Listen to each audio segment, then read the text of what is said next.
mine starts with a little bit of a story. So I was born in Palmerston, North New Zealand.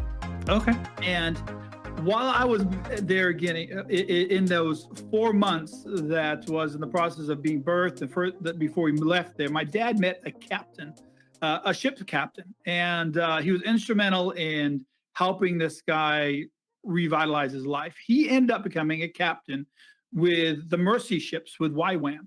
And when I was 18 years old, graduated from high school, I got the opportunity to become a carpenter on the Mercy ships and doing music and traveling with the Mercy ships. Unfortunately, just as that happened, I was called to a world tour with music and ended up never getting on the boat. And it was one of those woulda, coulda, shoulda, wanted to, didn't do it. Yeah. But that was an organization called YWAM. Well, there's another couple that was in YWAM, and they were doing work over in Africa. And they actually started seeing the lack of fresh water. And they stepped away from their obligations with YWAM and started CharityWater. And I want to give a huge shout out to what I think is one of the most effective nonprofits worldwide. It's international nonprofit, and it's called CharityWater. Now, in the book, Demystifying Fundraising Funnels, I actually bring them up in their story in that book, but they have been able to go far beyond their mission. And instead of just trying to affect fresh water in Africa, now they are global in their attack to it. And I just want to encourage you as nonprofit leaders and nonprofit directors, you're saying, okay, we want to see how a nonprofit can attach themselves to digital marketing and social marketing techniques.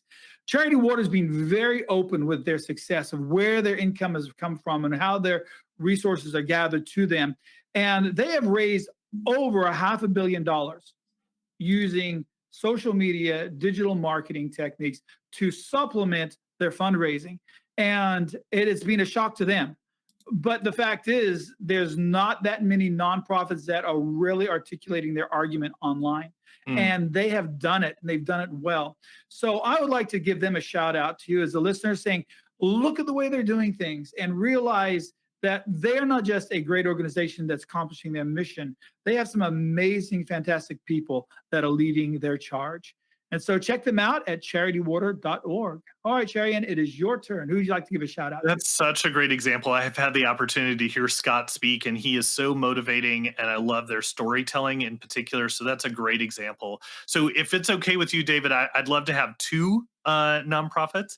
You're breaking the rules. I know, and it's really hard for me because I'm on 8 boards. So I want to disclose, kick 6 of them out of your list. Yeah, exactly. Well, I'm not going to pick 2 from my list. I'm going to pick 1 from my list. And as I mentioned before, if you are in the nonprofit fundraising space and you're not a member of AFP, I would encourage you to go out to afpglobal.org, see what membership looks like, but also to support the foundation, because I think it does incredible work in making the profession more accessible and making people feel confident and capable of delivering on the mission for so many organizations. So I feel like AFP is a systemic opportunity for the nonprofit space. And that's why I'm a part of it and why I love donating to the foundation myself.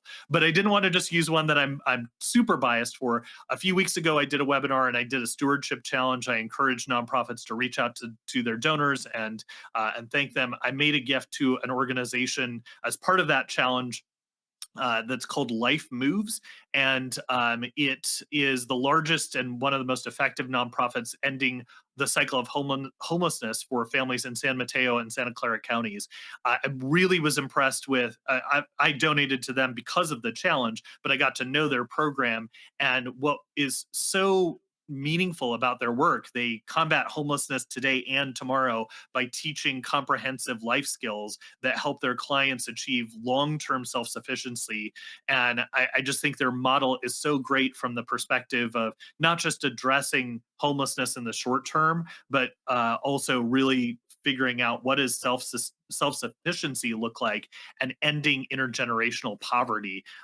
They have 12,000 volunteers, and that means that they're able to serve more than 9,000 homeless clients and provide almost 250 nights of shelter annually. So it's a great program. I would check out their website, and if you feel called to do so, make a gift just like I did. Do you know what their URL is? It is, let me see here. I probably should have checked that out. It's lifemoves.org. Lifemoves.org. Yeah, Fantastic.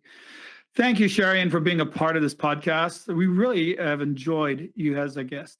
truly my pleasure. Thanks so much for having me. And to all of you that are out there with your just boots on the ground and doing the day-to-day work, we appreciate you.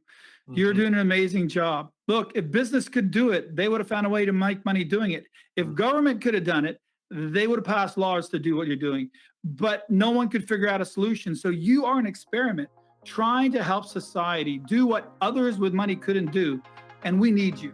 Thank you so much for what you're doing. And keep doing it. We're here cheering you on, giving you high fives. Until we speak again in a few days, have a great week. Bye now.